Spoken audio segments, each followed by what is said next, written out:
የፍልስጤም ጤና ሚኒስቴር አዲስ ያወጣው መረጃ ባለፉት 9 ቀናት 3000 የሚደርሱ ሰዎች ጋዛ ሰርጥ ውስጥ በተፈጸሙ የአየር ጥቃቶች ምክንያት መገደላቸውን አመለከተ።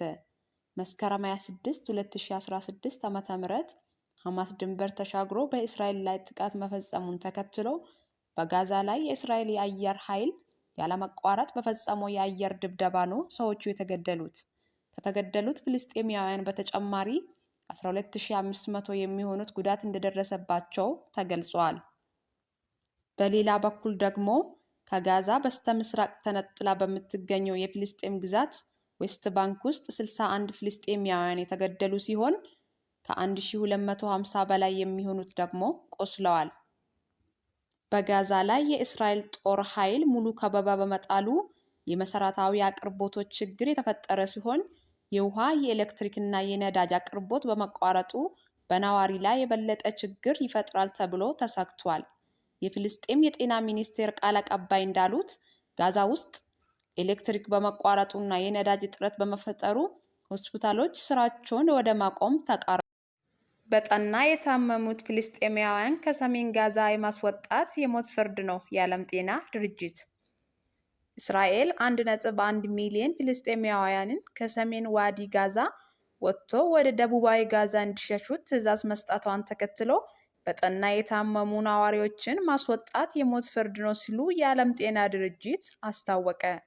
የዓለም ጤና ድርጅት በሆስፒታል ውስጥ ያሉ ህመምተኞችን በጭራሽ ማስወጣት እንደማይቻል ነው የገለጸው።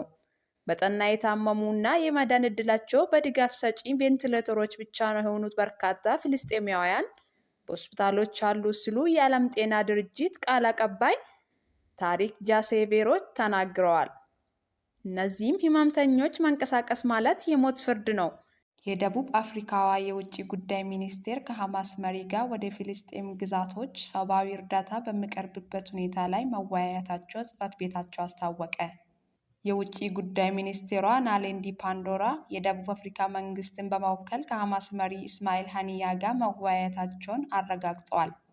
ነገር ግን ውይይቱ የተደረገው በደቡብ አፍሪካ መንግስት ጥያቄ ሳይሆን በሐማስ ፍላጎት መሆኑንም ተናግረዋል። በስልክ በተደረገው ውይይት ወቅት ሚኒስቴሯ ፓንዶራ ደቡብ አፍሪካ ለፍልስጤም ህዝብ ያላት ድጋፍ በመግለጽ በፍልስጤምና በእስራኤል ሰላማዊ ዜጎች ላይ በደረሰው የህይወት መጥፋት ማዘናቸውን ተናግረዋል ብለዋል የወጣው መግለጫ።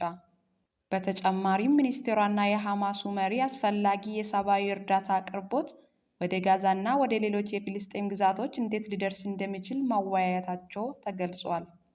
ከሳምንት በፊት ሐማስ በእስራኤል ላይ ከባድ ጥቃት መፈጸሙን ተከትሎ የእስራኤል ሰራዊት በጋዛ ላይ ከበባ በመጣሉ ሐማስ በሚያስተዳድራት በጋዛ ውስጥ የመሰረታዊ አቅርቦት ቀውስ ተፈጥሯል። የሚኒስቴሯ ጽሕፈት ቤት በአንድ የአገሪቱ መገናኛ ብዙሃን ሐማስ በእስራኤል ላይ ለፈጸመው ጥቃት ሚኒስቴሯ ድጋፋቸውን ገልጸዋል መባሉን አስተባብለዋል።